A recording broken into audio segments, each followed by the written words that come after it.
It's time for the 420 Radio News, covering the latest headlines in consumer cannabis, medical marijuana, and industrial hemp. Transcripts of 420 Radio News are available daily on our website at 420radio.org. Now, here's Russ Belville with your marijuana headlines in 4 minutes and 20 seconds. This is your 420 Radio News for Tuesday, August 19th, 2014. There may be 2 cities in New Mexico joining potentially 3 more in Maine and 14 cities in Michigan that will be voting on marijuana reform this November. Last night, the Albuquerque City Council voted 5-4 to place a $25 marijuana decrim initiative before the voters. However, the measure could still be vetoed by the mayor. Santa Fe has already placed its $25 decrim on the ballot. Voters in South Portland, Maine will vote on 1-ounce legalization. Portland legalized 2.5 ounces last year, and activists are still petitioning in York and Lewiston. In Michigan, the cities of Saginaw, East Lansing, Port Huron, Mount Pleasant, Berkeley, Lapeer, Huntington Woods, Kego Harbor, Pleasant Ridge, Montrose, Frankfort, and Onaway will vote on 1-ounce legalization, while Clare and Harrison will vote on 2.5-ounce legalization. Oak Park and Hazel Park already approved 1-ounce legalization in the primary election held earlier this month, and Ferndale, Jackson, and Lansing, Michigan legalized an ounce in 2013.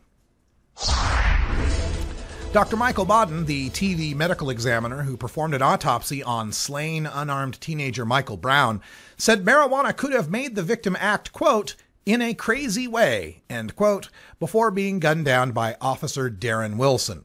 Appearing on Greta Van Sustern's Fox News show, Dr. Baden speculated on Brown's toxicology report, saying, quote, very important with marijuana is the levels of the different drugs that are present in marijuana to have an opinion as to whether or not he might have been affected by the marijuana so that he may have been acting in a crazy way and may have done things to the police officer that normally he would not have done, end quote.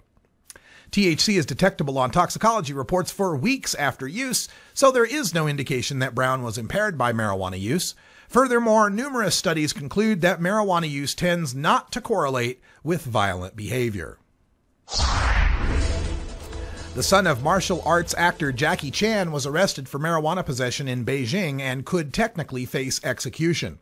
J.C. Chan, age 32, was arrested with the Taiwanese actor Ko Chen-tung, and they both tested positive for marijuana consumption, which is a crime in China. J.C. Chan was also found in possession of over 100 grams, about 3.5 ounces of marijuana in his home. J.C. Chan is also being held on suspicion of harboring drug users.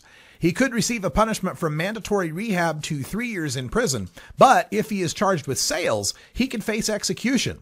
J.C.'s father, Jackie, an international celebrity, is also a member of a legislative consulting body in China and, ironically, has been an anti-drug spokesperson in China since 2009. The governor of Colorado told the Washington Post that regulators have, quote, done a very good job, end quote, rolling out the first U.S. statewide legalization. Quote, I think state regulators have done a pretty good job, said Governor John Hickenlooper. Not perfect, but all things considered, I think they've done a very good job, end quote.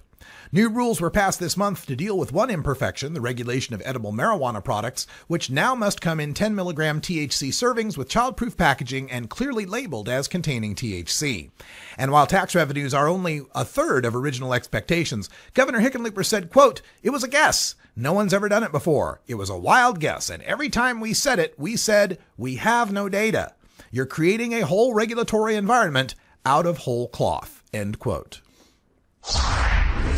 The Seattle cop who wrote almost 4 out of 5 public pot-smoking tickets is back on the streets. Officer Randy Jokula is back on the beat while SPD continues its investigation. Jokula had written notes on his tickets calling legalization, quote, silly, and addressing some to P.D. Holmes, throwing shade toward the city attorney who supported marijuana legalization. Jokula also once had 2 suspects flip a coin to determine which one of them would receive a public smoking ticket. Meanwhile, in Seattle, tokers who've been frustrated by supply shortages plaguing Cannabis City, the city's first pot shop, now have another legal pot shop just northeast of Seattle at which to shop. Herbal Nation opened up with plenty of marijuana for sale in Bothell at noon yesterday, and long lines of shoppers were there to meet them. This has been your 420 Radio News for Tuesday, August 19th, 2014.